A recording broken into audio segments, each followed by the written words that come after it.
Have you ever found yourself in an argument with someone who acts like they know absolutely everything but nothing they say makes any logical sense? It's frustrating, right? You might think they are just arrogant, but science suggests something else might be going on. Today, we aren't talking about solving complex math equations or knowing random history facts. We are talking about emotional and cognitive intelligence. Psychology tells us that there are specific behavioral patterns that act as major red flags for low intelligence. In this video, we're going to break down the subtle and sometimes not so subtle signs that someone might lack cognitive depth. And stick around, because sign number 4 is something we see on social media every single day. First up, let's talk about confidence. You've probably heard the phrase, "the more you know, the more you realize you don't know." Well, the opposite is also true. This is called the Dunning-Kruger effect. It's a cognitive bias where people with low ability at a task overestimate their ability. Basically, intelligent people are often full of doubt because they understand how complex the world is. On the other hand, people with lower intelligence often speak with 100% certainty. They don't have the capacity to realize what they don't know. So if someone is arguing a point without any evidence and refusing to even consider they might be wrong, that's not confidence, that's a lack of awareness. Sign number 2 is poor emotional control. Have you ever seen someone explode in anger over a tiny inconvenience?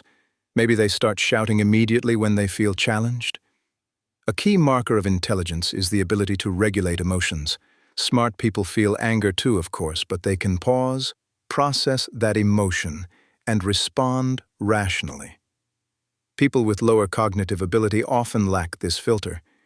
When they get frustrated or confused, especially during an argument, they view it as a personal attack. Because they can't articulate their thoughts verbally, they resort to shouting or aggressive behavior to win the argument. Next, we have what psychologists call black and white thinking, or binary thinking. This is the inability to see the gray areas in life. For someone with lower intelligence, things are either good or bad, right or wrong, friend or enemy. There is no middle ground. Nuance requires brainpower. It requires holding two opposing ideas in your head at the same time. If someone refuses to look at the context of a situation and only sees things in absolutes, it's usually a sign that they struggle with complex cognitive processing.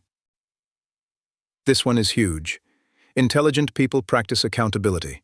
When they make a mistake, they analyze it so they can learn from it. However, a sign of low intelligence is the constant need to blame others. Why? Because taking responsibility requires self-reflection and a strong ego, which takes mental energy. It's much easier for the brain to protect itself by saying, "It's the teacher's fault I failed," or "My boss hates me," rather than admitting, "I didn't work hard enough." If someone plays the victim in every single story they tell, take note. Finally, let's combine curiosity and empathy. High intelligence is almost always linked to high curiosity. Smart people ask why and how. They want to understand other perspectives. Low intelligence is often marked by a lack of interest in others' feelings or ideas.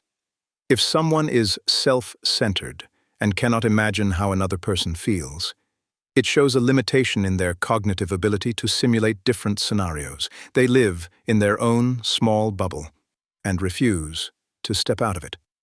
Now, it's important to remember that we all have bad days. But if you see these patterns consistently, the overconfidence, the anger, the lack of nuance, it's a clear sign from psychology. Which of these signs have you encountered the most? Let me know in the comments below. If you love learning about how the human mind works, make sure to hit that subscribe button. Thanks for watching. Goodbye.